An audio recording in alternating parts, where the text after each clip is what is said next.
E aí, pessoal, tudo bem com vocês? A semana do Legislativo segue aqui na Câmara. Vem que eu te conto mais.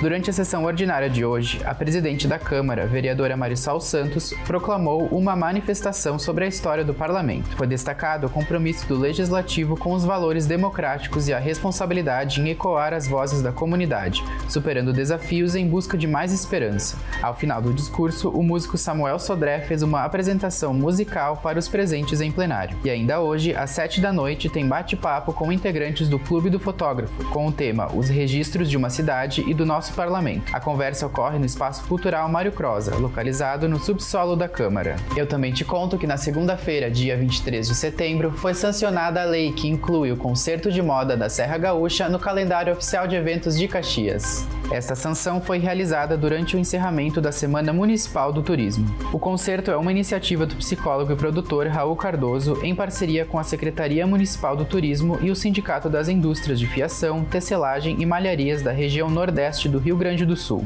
A edição deste ano ocorre entre os dias 4 e 8 de novembro, com coleções para todos os estilos. O objetivo deste evento é promover desfiles integrativos que conectem os consumidores com a moda local e valorizem o patrimônio histórico da cidade.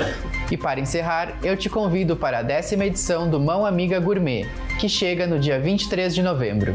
A ação tem o intuito de angariar fundos para o pagamento de vagas de crianças em escola de educação infantil da rede particular, sendo 50% do valor arrecadado destinado para este objetivo. Serão 13 cozinhas diferentes, cada uma comandada por uma instituição pública ou privada. Você confere os valores dos ingressos e como adquiri-los pelo QR Code na tela. E vale lembrar que a tradicional missa será celebrada em 22 de novembro, um dia antes do evento. Por hoje é só, pessoal. Até a próxima!